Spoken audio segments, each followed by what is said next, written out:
What's up, guys? Welcome to Knockers on the Bottom. I'm your host, Jay Mill. Jay Mill, if you like. So let's get into it. So I'm happy today we get to exclusively focus for at least one day on football, right? Hit the like button, hit the subscribe button. But yeah, man, Cowboys playing the Rams today. It's gonna be fun to see some of these guys that are doing well sometimes in training camp, but maybe not necessarily performing as well consistently, or the guys who are consistent drumbeat guys, or the guys that have been down the roster that haven't been talked about much. Um, I can't wait to enjoy all of this because I feel like during the course of the preseason, what happens is you get some guys in there that you weren't thinking of that come out of nowhere, or you get some guys that were tearing it up in camp, and all of a sudden now the games start, and what we always talk about, they don't have the tells of the offense that they're facing every day. So it's not the same as when they're playing the Cowboys every single day. And, I'm sorry, not playing the Cowboys, playing the Cowboys offense or playing the Cowboys defense, to be more specific, every single day. And so you get tells on the wide receiver, you get tells on the offensive lineman, the quarterback. You have things that you get to see so consistently in front of you that you kind of get a feel for a guy's routes. You kind of get a feel for when he's going to break. You kind of get a feel for when he's going to come back. When he plants you feel his speed. You know all those different things. Now, during the season, you try to get to know all those different things through film study and remembering, right? You play the Giants, Eagles, Commanders twice a year. So during the season, what you're doing is you're studying the tendencies of what they've done throughout their whole career. You're trying to get a beat on those little tells. And then you play them in the game, so now you get to feel all of that stuff. So as the game goes on, you adjust. And then when you see that player again in a year, or with the case of division opponents, when you see that player again later on in the season, and you more film study now and all that, you start to get a little bit better of a beat, and you can play a little bit better against some of those opponents, which is why I think division games are always the toughest games, because not only do you see them multiple times, NFL rosters do change over the course of the season, but your top end talent usually stays pretty much the same. And so you, after years of facing those guys, years of film tendencies, that's why those division matchups are so tough. No matter how good or bad a guy is, you can kind of start to get a beat on him. But today, get to play the Rams. And what that's going to do is, hey, we got to see them and feel them a little bit in our joint practice the other day. So it's going to be interesting and exciting to see how some of the players who performed whatever way you feel they performed. I went on record as saying it was mediocre. But whatever way you felt they performed, we get to see those players against those same players tonight. So I'm encouraged to see, how some of these guys move forward with the adjustment from just a few days ago. What I am a little discouraged about is we won't get to see Jadon Blue most likely. I haven't seen the report yet that tells me who's in, who's out. But I figure you won't see Jadon, you won't see Dak, you won't see Ferguson, you won't see maybe most of the defensive linemen. You probably won't see Dante Fowler. You probably see Azaraku a lot, which I'm excited to see. But we're going through the people who we won't see right now. So some of those guys definitely won't see Miles Sanders. He's been dealing with an injury. The Cowboys, excuse me, just signed Malik Davis. If you remember Malik Davis, he was on the practice squad last year. He played a couple of games for us when Tony Pollard or Zeke were hurt, a year or two before. It was like whenever one of those guys would miss a game, he would come in and kind of be the other guy, because Rico Dowdle was hurt at that time. And in sparingly roles, he did okay. So the Cowboys kept him around on the practice squad, and he kind of seemed to not really progress that much. And so, excuse me, I'm sorry. So they decided to move on. They cut him, whatever have you like that. Running back rooms remade this year.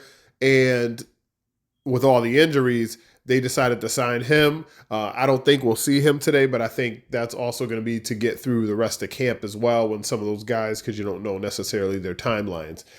So we're going to, not see him either. But the guys that I am excited to see, we're probably going to see a lot of Ezeraku. We're going to see a lot of Phil Maffa. I want to see the big guy, Jay, and I've been saying it wrong. I've been saying Toya.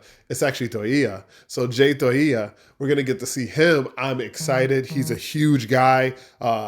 He looks massive because he is massive. But whenever I see him, on Training Camp Live and the videos and stuff like that, he looks massive. So I can't wait to see him in the game today and see if he is able to hold up against the run. I won't say excited, but we will see Mozzie Smith. I do want to kind of see what he does because I feel like he's actually in a fight for his life since we last mentioned Mozzie. I feel like he's definitely kind of faded into the background, and at first I thought there was no danger of him being cut before camp. Now I do think he is in danger of being cut. So he's going to be one of those guys that has to have a great game. We're going to probably see a lot of dudes. Phil Maffa, I'm excited to see him. He's a big physical guy. I hope he can withstand some of the things he's going to feel out there for the first time. I'm excited to see Tyler Booker. He's going to be playing.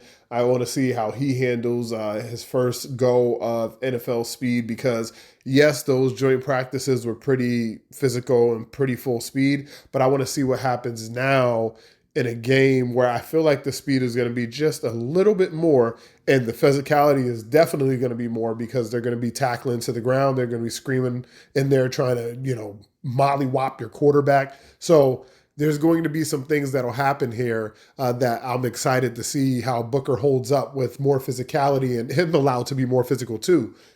How that translates in the running game and the passing game, things like that. I hope to see Kyer Elam. I'm not sure about that because I know the Cowboys don't have much health in the cornerback room right now, so they might not be playing him. But I am excited to see Izzy McQuamu. He's been here for a long time. I'm excited to see Damone Clark on the defensive side. He's been here for a while. Both of those guys seem to be having a positive camp, but like we talked about in the beginning, just because you're having a positive camp, these preseason games come on and all of a sudden you're not looking as good and you fade to the background. It happens to Jalen Cropper every year. He's still there. He's still on the practice squad, but it happens to him every single year. Houston, the wide receiver a couple of years ago when the Cowboys decided that they didn't need to, have any great wide receivers for Dak Prescott, and Houston came out and he was the wide receiver for like the first 2 games of the season. And then they realized, oh, no, this ain't it. We got to do something completely different. So just different things like that.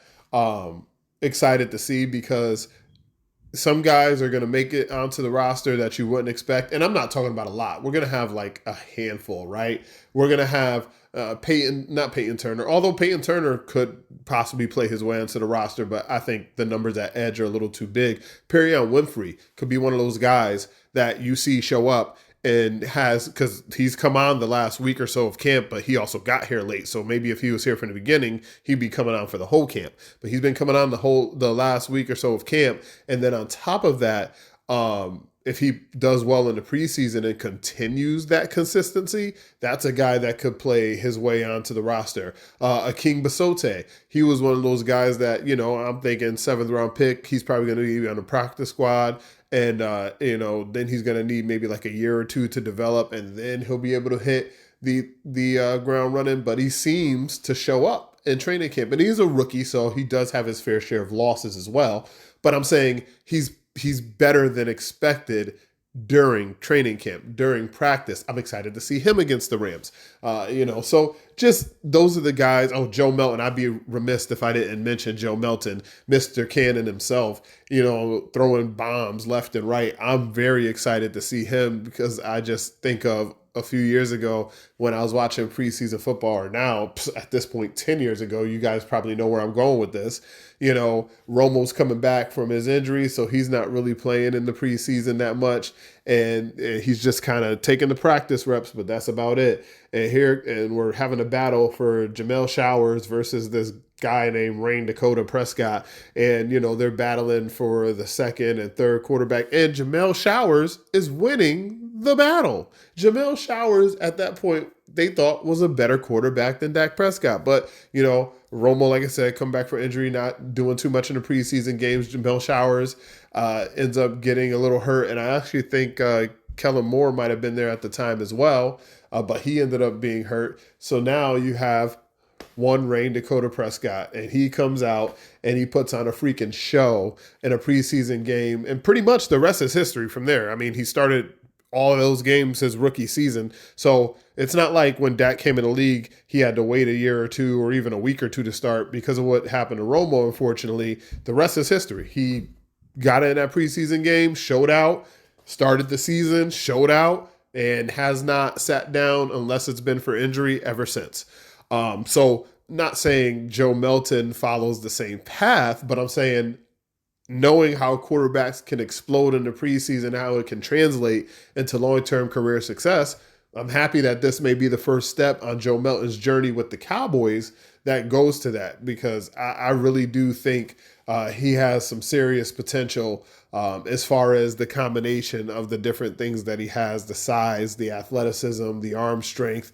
It's all about the mental processing, which we went over a few episodes ago. I told you guys, he needs to stop pulling the ball down and running after his first read isn't there, or stop holding onto the ball, looking for the deep ball. He's got to find that happy medium, right? Sometimes it's okay to hold on to that ball looking for the deep ball, but if you're taking 10 reps, you shouldn't be holding on to that ball for 6 of them, and then the other 2 running, and then the other 2 you have nice, well-timed completions, right? We want to kind of switch that ratio around, maybe have 7 of them be nice, well-timed completions, and the other ones are a mix of holding the ball for the deep ball and running, but you want to be able to get the ball into your playmakers' hands consistently and let them make plays consistently so that your offense continues to find a rhythm and have a nice move. If you're holding the ball, every other drop back, your offense is going to be very out of rhythm. Same thing, if you're taking off and running every other drop back, your running game might be in rhythm, between your running backs and you, but then you're going to run into that issue where your passing game is not in rhythm because you haven't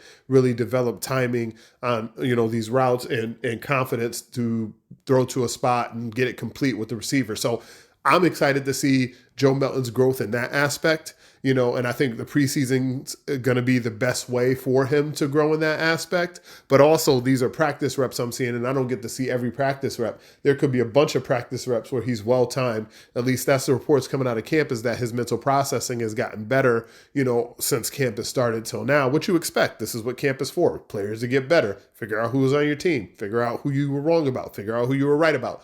So excited to see that process play itself out today.